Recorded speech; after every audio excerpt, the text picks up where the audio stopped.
Hello friends, मैं हूं आपका होस्ट और दोस्त अभिनव जैन। एक बार फिर से स्वागत करता हूं आपका अपने यूट्यूब चैनल ट्रू इंजीनियर्स पर।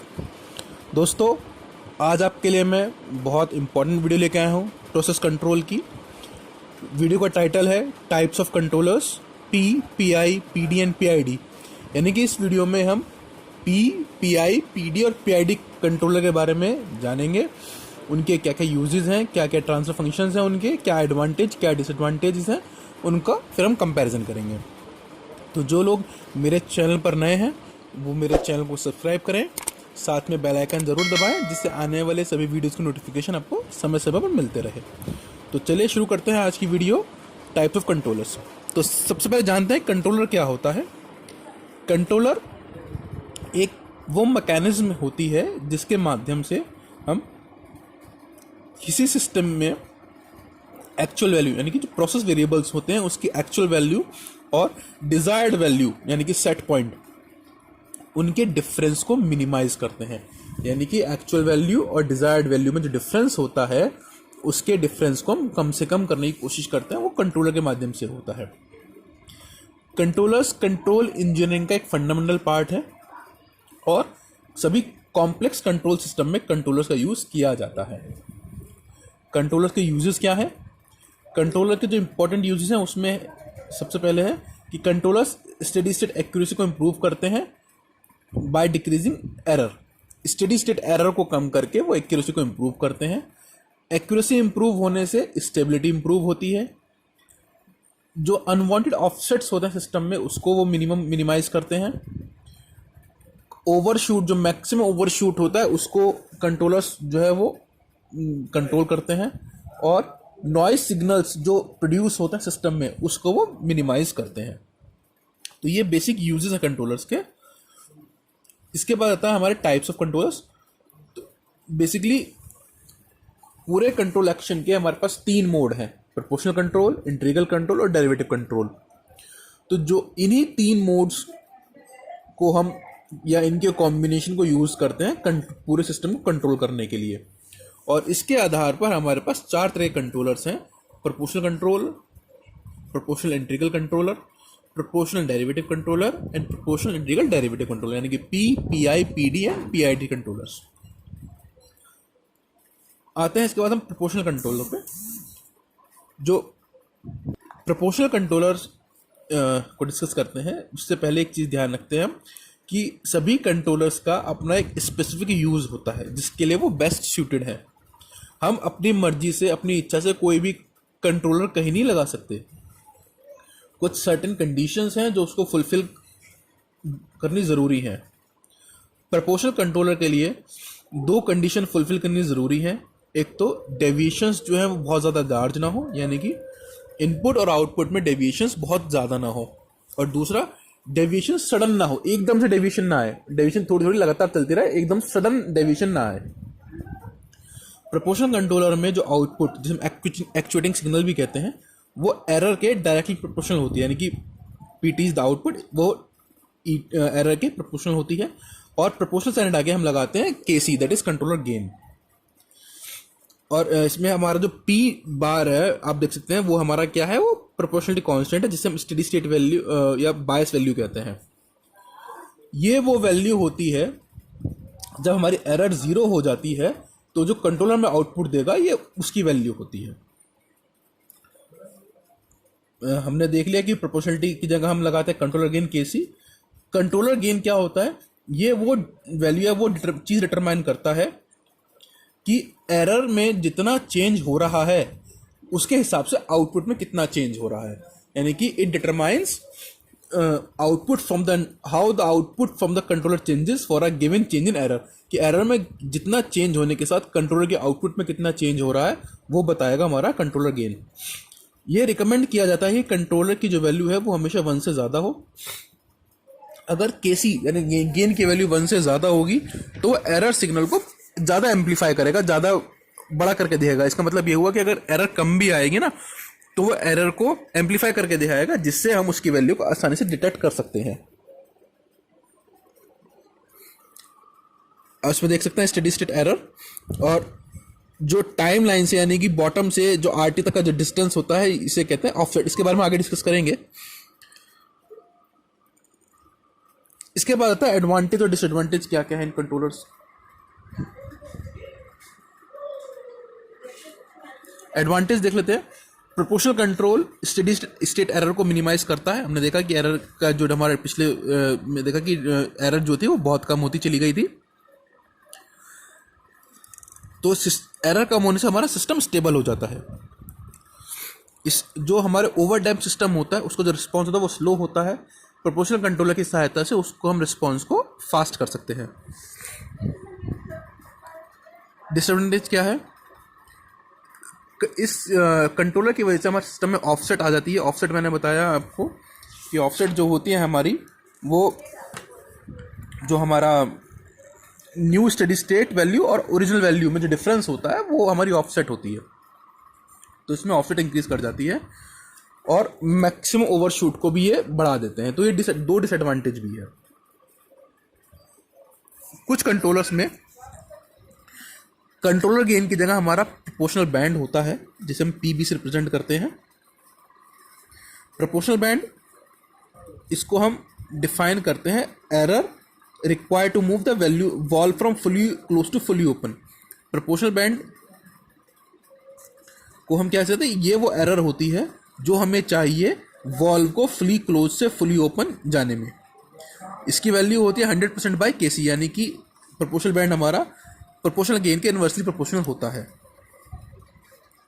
ट्रांसफर फंक्शन जो आइडियल प्रोपोर्शनल कंट्रोलर का होता है वो होता है P by E is equals to K C, यानी कि P S by E S is equals to K C. Proportional band और कंट्रोलर गेन दोनों ही डायमेंशनलेस क्वांटिटी होती हैं।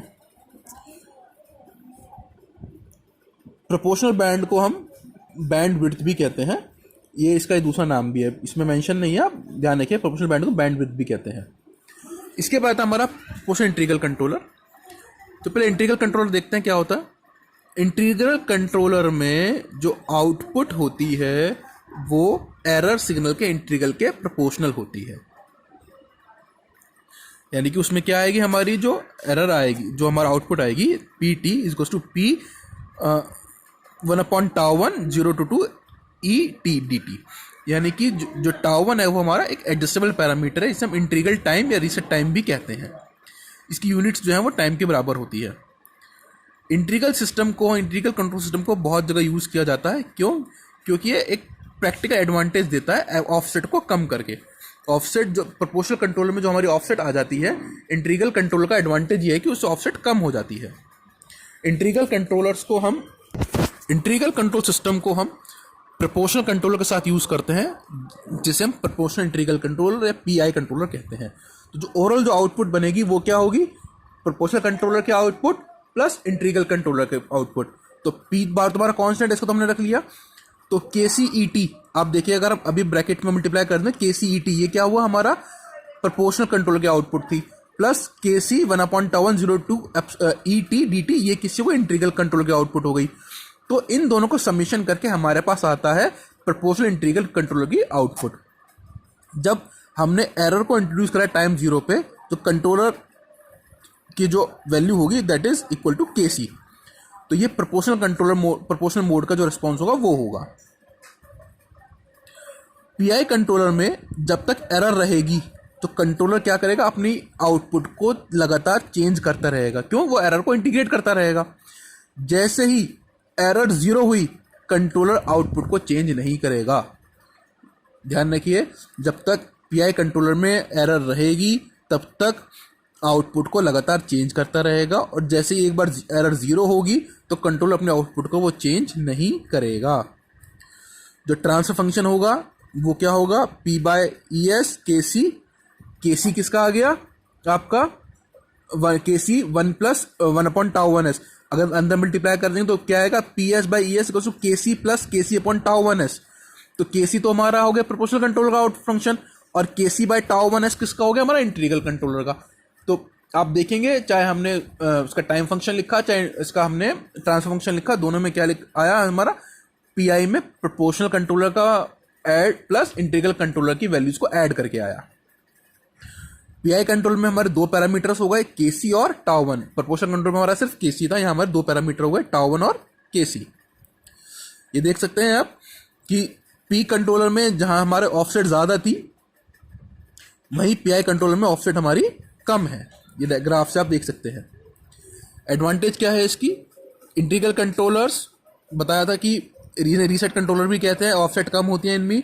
ये कंट्रोल्ड वेरिएबल को वापस ले आते हैं एग्जैक्ट सेट पॉइंट पर, इसलिए इन्हें रीसेट कंट्रोलर भी कहते हैं। लेकिन इसकी डिसएडवांटेज क्या है कि सिस्टम को अनस्टेबल करते हैं, क्योंकि ये एरर जो प्रोड्यूस होती है उस पर स्लोली रिएक्ट करते हैं, धीरे धीरे रिएक्ट करते हैं, एकदम से रिएक्शन नहीं करते। इसके बाद है पीडी कंट्रोलर्स। हम कभी भी डेरिवेटिव कंट्रोलर्स को अकेले यूज नहीं करते, उसका कॉम्बिनेशन हम बनाते हैं। और इसकी कुछ डिसएडवांटेज भी है। क्या है कि ये स्टेडी स्टेट एरर को इम्प्रूव नहीं करता और ये सैचुरेशन इफेक्ट लेके आता है, यानी कि नॉइज सिग्नल्स को एम्पलीफाई कर देता है। तो डेरिवेटिव कंट्रोलर की जो आउटपुट होती है वो डेरिवेटिव के एरर के डेरिवेटिव के प्रोपोर्शनल होती है। ठीक है, तो आप इसका देख सकते हैं, function of derivative controller gives the controller the capability to anticipate where the process heading by calculating the derivative error. तो आइडियल डेरिवेटिव क्या होगा? PT is the output, P is the constant और tau D is the derivative time. वहां हमारा क्या था? Tau I या tau one या इंटीग्रल टाइम था, यहाँ हमारा डेरिवेटिव टाइम। और एरर के क्या हुआ? एरर के हमारे प्रोपोर्शनल होती है, एरर के डेरिवेटिव के प्रोपोर्शनल होती है आउटपुट। तो D E T by D T. Derivative controller जो होता है वो ओवरशूट को मिनिमाइज करता है। ओवरशूट हमारे इंटीग्रल कंट्रोल में ज़्यादा होती है, तो डेरिवेटिव कंट्रोलर जो होता है उसको मिनिमाइज करता है और कंबाइंड कंट्रोलर की जो प्रोसेस स्टेबिलिटी होती है, स्टेबिलिटी को इम्प्रूव करता है। जहाँ पर प्रोसेस स्लो होती है वहाँ इसको हम लगाते हैं, यूज़ करते हैं इसको या रिकमेंड करते हैं। डेरिवेटिव टर्म शो करती है ये जो कंट्रोलर की जो आउटपुट है उसको स्लो कर देती है। प्रोपोर्शनल डेरिवेटिव कंट्रोलर के लिए अब हम देखते हैं कि जो हमारा टोटल जो वैल्यू होगी वो क्या होगी? प्रोपोर्शनल कंट्रोलर की वैल्यू प्लस डेरिवेटिव कंट्रोलर की वैल्यू। एक्चुअली केडी लिखा है, ये एक्चुअली केसी ही है, गेन की हम बात कर रहे हैं। तो PT is KCET, that is KCET is the for the proportional controller and KC D E T by D T is for the derivative controller. तो जो पी डी कंट्रोलर होगा उसमें प्रोपोर्शनल कंट्रोल और डेरिवेटिव कंट्रोल दोनों को हम add करेंगे। Transfer function फिर से controller, proportional controller plus derivative controller का, तो KC one plus tau D S. तो KC is the again for proportional control and KC tau D S is for the derivative control. Derivative control जो होता है वो control process को stabilise करता है। और इसके बाद आता है हमारा सबसे इंपॉर्टेंट तीनों मोड्स का कॉम्बिनेशन, पीआईडी डेरिवेटिव कंट्रोलर। तो पीआईडी क्या होगा? Proportional control plus integral control plus derivative control. तो आउटपुट क्या हुई हमारी? KC E T that is proportional control, one upon tau I 0 to 2 E T D T that is integral control plus tau D D E T by D T that is derivative control. Expand form लिख दी इसकी नीचे, P plus के सी E T plus के उसमें integral controller की plus derivative controller की term. और जो ट्रांसफर फंक्शन होगा, ट्रांसफर फंक्शन भी क्या होगा? K C one plus one upon tau one S plus tau D S, यानी कि प्रोपोर्शनल कंट्रोल का transfer function plus integral control का ट्रांसफर फंक्शन प्लस किसका? डेरिवेटिव कंट्रोल का ट्रांसफर फंक्शन। तो पीआईडी कंट्रोलर में क्या होता है? हमारे तीनों मोड्स का समेशन हमारा हो जाता है। तो ये क्या करेगा? ये जो इंटीग्रल और डेरिवेटिव प्रोपोर्शनल कंट्रोलर के जो एडवांटेज थी और डिसएडवांटेज थी कि एक के डिसएडवांटेज दूसरे के एडवांटेज से खत्म कर देगा। देखिए, जब कोई कंट्रोलर नहीं था तो हमारी जो वैल्यू थी वो सेट पॉइंट से बहुत दूर जा रही थी। नो कंट्रोलर, जो ऊपर की लाइन है आप देख सकते हैं, सेट पॉइंट से बहुत दूर जा रही थी। जब हमने प्रोपोर्शनल कंट्रोल लगाया तो वैल्यू हमारी कुछ कम हुई, और जब पीआई लगाया तो हमारी वैल्यू और कम हुई, यानी एरर कम आनी शुरू हुई। लेकिन जब पीआईडी कंट्रोलर लगाया हमने, पीआईडी कंट्रोलर लगाते ही जो एरर है वो बहुत मिनिमम हो गई। हमारी जो एक्चुअल वैल्यू है, डिजायर्ड वैल्यू के साथ लगभग ओवरलैप कर रही है, वो सेम आ रही है। यानी कि जैसे हम कंट्रोलर बढ़ाते गए अपने, हमारी जो एरर है वो कम होती गई। प्रोपोर्शनल कंट्रोल लगाया तो एरर कुछ कम हुई, पीआई लगाया तो और कम हुई, और जब पीआईडी लगाया तो हमारी एरर जो है वो नेग्लिजिबल हो गई as compare to other controllers. Controller comparison कर लें हम, तो पी सिंपलेस्ट कंट्रोलर है। Offset with sustained set point change, हमें ऑफसेट जो होता है वो सस्टेन्ड डिस्टर्बेंस के साथ मिलती है हमें, या सेट पॉइंट चेंज के साथ मिलती है। PI as compare to P ज़्यादा कॉम्प्लिकेटेड है, बेटर परफॉर्मेंस है, ऑफसेट नहीं होती इसमें, और रीसेट वाइंड अप होता है। पीआईडी मोस्ट कॉम्प्लिकेटेड है, तीन फंक्शन इसमें मिलेंगे, केसी, टीआई, टीडी, तीन पैरामीटर में कंट्रोल करने पड़ते हैं। As compare to other controllers performance बहुत अच्छी है, और ऑफसेट भी नहीं होती। यहां हमने फिर एक और कंपैरिजन दिखाया गेन का। पीआई पीआईडी का स्पीड ऑफ रिस्पॉन्स पैरामीटर हम देख रहे हैं।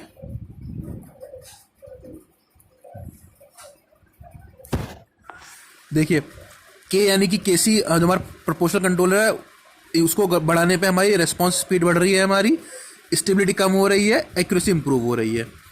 के आई लगाने से यानी इंटीग्रल कंट्रोल लगाने से हमारी स्पीड ऑफ रिस्पॉन्स हमारी कम हो रही है, स्टेबिलिटी कम हो रही है, लेकिन एक्यूरेसी इंप्रूव हो रही है।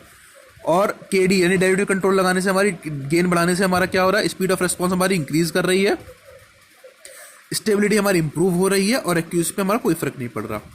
तो हमने के अब इसमें हम कंपेयर कर रहे हैं सारी कंट्रोलर्स को। अब आउटपुट पैरामीटर्स को हम पीआई पीआईडी कंट्रोलर पे हम देख रहे हैं। राइज टाइम पी कंट्रोलर में डिक्रीज कर जाता है, पीआई कंट्रोलर में भी डिक्रीज करता है, पीआईडी में बहुत कम माइनर डिक्रीज होती है।